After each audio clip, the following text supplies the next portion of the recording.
నమస్తే. Four sides TV తథాస్తు కార్యక్రమానికి స్వాగతం. పశూనాం పతిం పాపనాశం పరేశం గజేంద్రస్య కృత్తిం వసానం వరేణ్యం జటాజూట మధ్యే స్ఫురద్గాంగవారిం మహాదేవమేకం స్మరామి స్మరామి. అంటే లోకంలో ఎన్ని పాపాలు చేసినా ఆ శివుడు క్షమిస్తాడు అని అర్థం.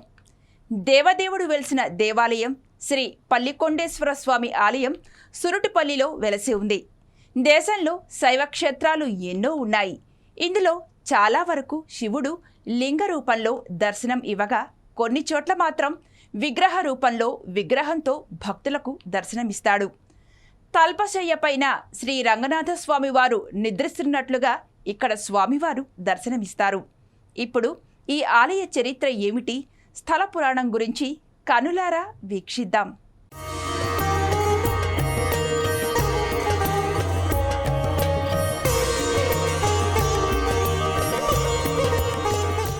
పశుపతి అంటే పశువులకు అధిపతి, అంటే సాక్షాత్తు పరమశివుడు. పాశం అంటే తాడు, దానితో కట్టబడి ఉన్నదాన్ని పశువు అంటారు. పశువులకు అధిపతి పశుపతినాథుడు అంటే శివుడు. మానవులకు దుక్కి దున్ని పంటలు పండించే పశువుని వాహనంగా ధరించినవాడు. ఎన్నో నామాలు కలిగిన శివయ్య భక్తులు ఏ పేరుతో పిలిచినా పలుకుతాడు. కొన్ని నీళ్లతో అభిషేకం చేస్తే చాలు కోరిన కోరికలు తీర్చే భోళాశంకరుడు. భారతదేశ వ్యాప్తంగా శివయ్యకు ఎన్నో దేవాలయాలున్నాయి. ఒక్కో దేవాలయంలో ఒక్కో పేరుతో పూజలందుకుంటున్నాడు చంద్రశేఖరుడు. చంద్రవంకను సిగలో ధరించి చంద్రశేఖరుడయ్యాడు ఈశ్వరుడు. అటువంటి శివుడు ఎక్కువ శాతం దేవాలయాల్లో లింగాకారంలోనే దర్శనమిస్తాడు. లింగాకారంలోనే అభిషేకాలు పొందుతాడు. అటువంటి శివుడు విగ్రహ రూపంలో కనిపించే ఆలయాలు బహు తక్కువగా ఉంటాయి. అటువంటి దేవాలయాల్లో పల్లికొండేశ్వర దేవాలయం ఒకటి.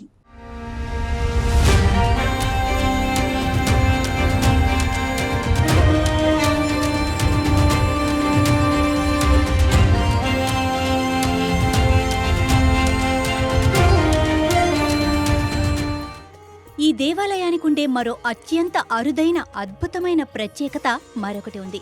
ఈ దేవాలయంలో పార్వతీదేవి ఒడిలో పడుకొని దర్శనమిస్తాడు శివుడు. పల్లికొండేశ్వర దేవాలయం ప్రత్యేకత అదే. ఆలయంలోని గర్భగుడిలో పార్వతీదేవి ఒడిలో విశ్రాంతి తీసుకుంటున్న స్థితిలో శివుడి విగ్రహం కనిపిస్తుంది. ఆ తీరులో ఉన్న శివయ్యను, ఆ ఆదిశక్తిని అలా చూస్తూ ఉండిపోవాలనిపించే అత్యంత అద్భుతంగా దర్శనమిస్తారు ఆది దంపతులు. దేశంలో ఇటువంటి విగ్రహం ఇదొక్కటే. ఈ క్షేత్రాన్ని సూరుటుపల్లి అని కూడా అంటారు.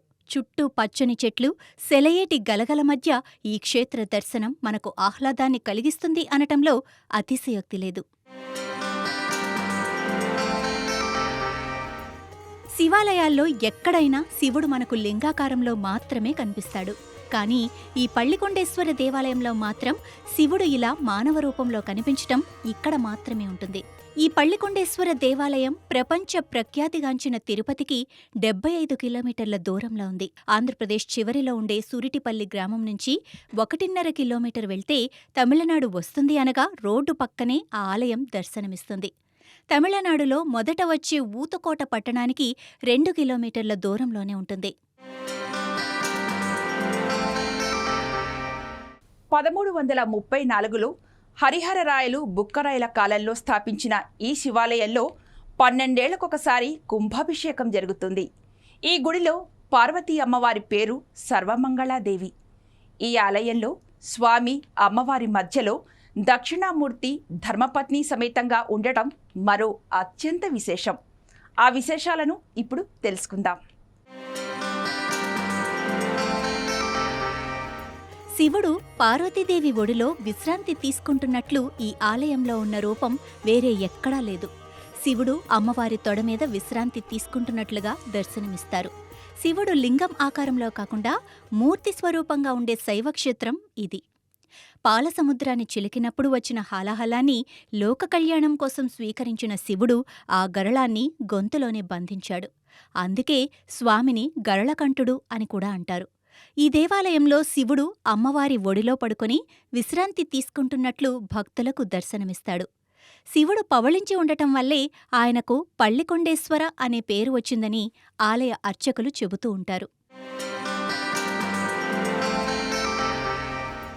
దేవదానవులు అమృతం కోసం క్షీరసాగర మథనం చేసినప్పుడు ముందుగా హాలాహలం పుట్టింది.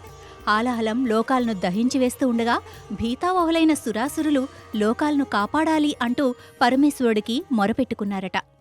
లోకాలను రక్షించుకోటానికి శివుడు ఆ కాలకూట విషాన్ని తన గరళంలో దాచుకున్నాడు. ఆ విష ప్రభావంతో తూలిన శివుడు కొంతసేపు పార్వతీ ఒడిలో సొమ్మసిల్లి ఆ తర్వాత సేదతీరిన క్షేత్రమిది.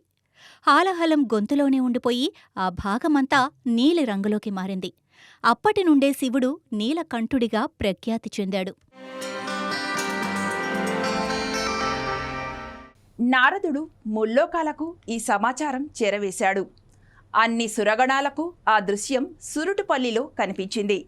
నీలకంఠుడికి స్వస్థత చేకూర్చాలని సురగణమంతా సురుటిపల్లికి చేరింది. అలా తరలివచ్చిన దేవగణాన్ని పరమేశ్వరుడు విశ్రాంతి తీసుకుంటున్నాడని నందీశ్వరుడు నిలువరించాడు. విషయం తెలుసుకున్న శివుడు మేలుకొని దేవతలకు దర్శన భాగ్యం కలిగించాడు. ఇప్పుడు ఆ విశేషాలను తెలుసుకుందాం. అసలు శివపురాణం ఏం చెబుతుంది అంటే, దేవతలంతా ఆనందంతో నృత్యాలు చేయటం, సప్తఋషులు దేవతలు పరమేశ్వరుని కృష్ణపక్ష త్రయోదశి నాడు దర్శించుకున్నారన్న కథనాన్ని శివపురాణం చెబుతోంది. సురులు దిగివచ్చిన ప్రాంతం కనుక సురులపల్లి అనే పేరు వచ్చింది. కాలక్రమేణా వాడుకలో ఆ ప్రాంతం సురుటుపల్లిగా మారింది. శయన భంగిమలో ఉన్న శివుణ్ణి దర్శించుకుంటే అనిర్వచనీయమైన అనుభూతి కలిగిస్తుంది, మానసిక ప్రశాంతత కలుగుతుంది అని అంటారు భక్తులు. కృష్ణపక్ష త్రయోదశి శనివారం మహాప్రదోష సమయంలో మాత్రమే దేవతలు పళ్ళికొండేశ్వర స్వామి దర్శనానికి వస్తారని, ఆ రోజు దర్శనానికి వెళితే సమస్త దేవతల కరుణా కటాక్షాలను అందుకోవచ్చని భక్తుల నమ్మకం. శివుడు హాలాహలాన్ని మింగి సొమ్మసిల్లిన వేళ 15,000 మంది దేవతలు ఈ స్థలానికి వచ్చినట్లు శివపురాణం చెబుతోంది. ఇక్కడ పరమేశ్వరుణ్ణి నీలకంఠుడిగా, శ్రీకంఠ, నంజుండ స్వామిగాను, ఈ పళ్ళికొండేశ్వర స్వామిగాను ఆ శివుణ్ణి భక్తులు స్తుతిస్తారు. ఇక్కడ ఆ దేవదేవుడిని పంచామృతంతో అభిషేకం చేయడం వలన ఆరోగ్య ప్రాప్తి, పాలతో అభిషేకం చేస్తే దీర్ఘాయువు ప్రాప్తి, పెరుగుతో అభిషేకం చేస్తే సత్సంతాన ప్రాప్తి, గంధంతో అభిషేకం వలన లక్ష్మీ కటాక్ష ప్రాప్తి, స్వామి దర్శనం చేతనే వివాహ యోగం కలుగుతుందని, వివాహమైన వారికి దాంపత్య జీవితం సుఖ సంతోషాలతో ఉంటుందని భక్తుల నమ్మకం. ఇప్పుడు ఆ విశేషాలను కనులారా వీక్షిద్దాం. శివుడి కోసం 15,000 మంది దేవతలు తరలివచ్చి ఆరాధించిన స్వామి పల్లికొండేశ్వరుడు. కొలువుదీరిన నేల సురుటుపల్లి. ఇక్కడ శ్రీ మేధా దక్షిణామూర్తి స్వామివారు ఈ ఆలయంలో దర్శనమిస్తారు. ఆ దేవదేవుణ్ణి ఆరాధిస్తే విశేషమైన విద్యాప్రాప్తి కలుగుతుందని భక్తుల నమ్మకం. ప్రదోషవేళలో శ్రీ నందీశ్వరుని ఆరాధనకు ఈ క్షేత్రం ప్రసిద్ధి చెందింది. పార్వతీదేవి ఒడిలో ఆదమరచి నిద్రిస్తున్న భంగిమలో ఉన్న శివుడి విగ్రహాన్ని భక్తజనం ఎక్కడా చూసి ఉండరు. 14 అడుగుల ఎత్తులో ఈ అరుదైన శయన శివుడి దర్శనం మనకు ఇక్కడ లభిస్తుంది. చుట్టూ బ్రహ్మ, విష్ణువులు, సూర్యచంద్రాదులు, నారద తుంబురులు, ఇంద్రుడు, కుబేరుడు, మార్కండేయుడు, అగస్త్య, పులస్త్య, వాల్మీకి, విశ్వామిత్రాది మహర్షులు కొలువుతీరి ఉండగా శివుడు సర్వమంగళాదేవి ఒడిలో తలపెట్టుకుని నిద్రిస్తున్న భంగిమలో భక్తులకు దర్శనమిచ్చే దృశ్యం కన్నుల పండుగగా ఉంటుంది. బుక్కరాయలు నిర్మించిన ఆలయం. తిరుపతి, చెన్నై జాతీయ రహదారిలో అరుణానది ఒడ్డున ఈ ఆలయం కొలువుదీరి ఉంది. పళ్ళికొండేశ్వర స్వామి ఆలయంగా ప్రసిద్ధిగాంచింది. భక్తుల పాలిట కల్పతరుగా భావిస్తూ ఉంటారు. ఈ ఆలయాన్ని 1344-47 మధ్యకాలంలో విజయనగరాధీశుడైన హరిహర బుక్కరాయలు నిర్మించారు. 1833లో శ్రీకాళహస్తి సంస్థానాధీశులైన రాజావారు జీర్ణోద్ధరణ చేశారని ఆలయ గోడలపై శాసనాల ద్వారా తెలుస్తుంది.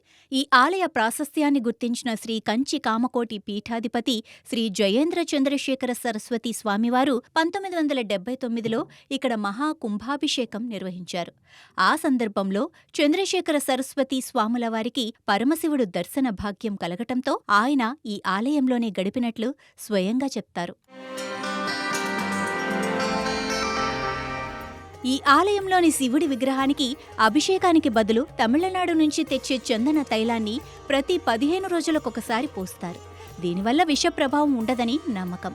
ఈ ఆలయాన్ని విజయనగర సామ్రాజ్యానికి చెందిన హరిహర బుక్కరాయలు క్రీస్తు శకం 1344-47 మధ్య నిర్మించినట్లు చారిత్రక ఆధారాలు తెలియజేస్తున్నాయి. ఈ దేవాలయంలో దాంపత్య దక్షిణామూర్తి స్వామివారికి అభిషేకం చేయడం వల్ల భార్యాభర్తల కలహాలు పోయి వారు సుఖ సంతోషాలతో గడుపుతారని ప్రతీతి. పెళ్లి కాని వారు ఈ స్వామివారిని దర్శిస్తే పెళ్లి జరుగుతుందని ఇక్కడ భక్తుల నమ్మకం. ఈ విధంగా పరమేశ్వరుడు ఈ ఆలయం నందు వెలసి భక్తుల పూజలు అందుకుంటున్నాడు. ఇప్పుడు ఆ విశేషాలను తెలుసుకుందాం. రావణ సంహానానంతరం శ్రీరాముల వారు బ్రహ్మహత్యా పాతకాన్ని పోగొట్టుకోటానికి శివలింగాన్ని ప్రతిష్ఠించారు. రాముడు ప్రతిష్ఠించిన లింగం కావటంతో రామలింగేశ్వరునిగా ప్రసిద్ధి చెందింది. వాల్మీకేశ్వరునికి ఎదురుగా రామలింగేశ్వరుడి లింగ ప్రతిష్ఠ చేశారు. ఈ సన్నిధిలో సీతారామ లక్ష్మణ సమేత ఆంజనేయుల శిలా విగ్రహాలను దర్శించుకోవచ్చు. సీతాదేవి అరణ్యవాసంలో కొంతకాలం ఇక్కడ ఉన్నప్పుడు లవకుశలు ఆమె చెంతకు వచ్చారని నమ్మకం. అందుకు నిదర్శనంగా లవకుశల పాదముద్రలు ఈ సన్నిధానానికి సమీపంలో దర్శించుకోవచ్చు.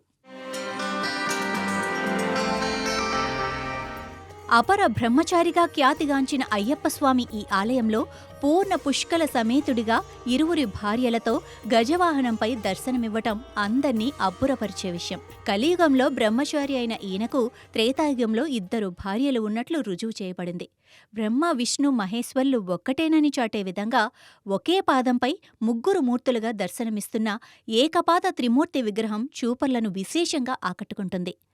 ఏకశిలలో చెక్కబడిన జ్వరమరమూర్తి దర్శనం సకల రుగ్మతలను తొలగిస్తుందన్న విశ్వాసం భక్తుల్లో ఉంది. శివపరమాత్మ ఓ చేతిలో అగ్నిని పూని 3 శిరస్సులు 3 హస్తాలతో కటాక్షిస్తున్న జ్వరహరమూర్తిని మిరియాల పొడి కలిపిన నీటితో అభిషేకిస్తే సకల పాపాలు తొలగిపోతాయని భక్తుల నమ్మకం. శివుడు హాలాహలాన్ని తాగిన తరువాత అది కడుపులోకి వెళ్లకుండా ఉండటానికి ఆ ఆదిపరాశక్తి మంగళాదేవి రూపంలో ఇక్కడ అవతరించి భర్త శివయ్య కంఠాన్ని తన స్వహస్తాలతో సేద తీర్చిందట. దాంతో హాలాహలం ఆయన కడుపులోకి దిగకుండా కంఠంలోనే నిలిచిపోయి నీలంగా మారింది. అందుకే ఇక్కడి స్వామివారిని నీలకంఠేశ్వరుడు అనే పేరుతో కూడా పిలుస్తారు. పరమశివుడికి లోక కళ్యాణం ఎంత ముఖ్యమో భార్యకు భర్త అంతే ముఖ్యం అని చెప్పే తత్వం ఇదంటారు. అందుకే అన్యోన్యంగా ఉండే భార్యాభర్తలను ఆది దంపతులు అంటారు. ఈ ఆలయం తమిళనాడు రాజధాని చెన్నై నుంచి 60 కిలోమీటర్లు, శ్రీకాళహస్తి నుంచి 60 కిలోమీటర్ల దూరంలో ఉంది.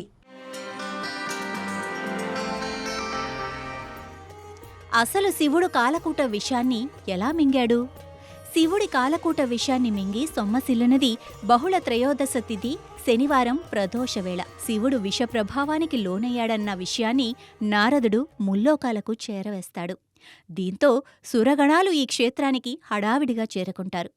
అలా ఒక్కసారిగా తరలివచ్చిన సురగణాలను చూసిన నారద మహర్షి ఈ క్షేత్రాన్ని సురులపల్లిగా శాసించాడని శివపురాణం ద్వారా తెలుస్తోంది. అలా శివుడిని పరామర్శించటానికి వచ్చిన దేవగణాలను స్వామి సేదతీరుతున్నాడని చెప్పి లోపలికి వెళ్లనీయకుండా నిలువరించి నందీశ్వరుడు స్వామి భక్తిని చాటుకుంటాడు. విషప్రభావానికి లోనైన శివుడు కాలధర్మాలను నిర్వర్తించలేని స్థితిలో ఉన్నప్పుడు నందీశ్వరుడే సకల సేవలు నిర్వర్తించి శివుని మెప్పు పొందుతాడు. ఎట్టకేలకు శివుడు సకల దేవతల శుశ్రూషతో స్పృహలోకి వస్తాడు. ఆ ఆనందవేళ శివుడు చేసిన తాండవాన్ని భూదేవి భరించలేకపోతే నందీశ్వరుడు తన 2 కొమ్ముల మధ్య శివుడి నృత్యాన్ని భరించి భూమాతకు ఊరట కలిగిస్తాడు. సంతసించిన శివుడు తనకు జరిగే అభిషేకాలను నందీశ్వరుడికి అంకితం చేస్తాడు. అందువల్ల ఈ క్షేత్రంలో పక్షం రోజులకు ఒకసారి వచ్చే త్రయోదశి నాడు ప్రదోషవేళ నందీశ్వరుడికి వైభవంగా అభిషేక పూజలు, అలంకారాలు జరుపుతారు. ఈ ప్రదోషవేళకు సకల దేవగణాలు ఈ క్షేత్రానికి వస్తారని భక్తుల విశ్వాసం. ప్రదోష పూజలకు మూలకారుణ్య క్షేత్రంగా భావించే భక్తులు విరివిగా క్షేత్రాన్ని దర్శించుకుంటారు. ఈ కారణంగా ఈ క్షేత్రం ప్రదోష క్షేత్రంగా భాసిల్లుతోంది.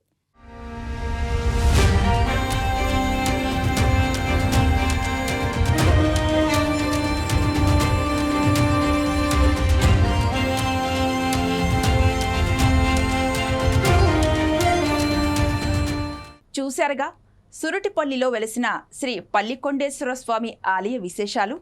మరొక ఆలయ విశేషాలతో మళ్ళీ కలుద్దాం. నమస్కారం.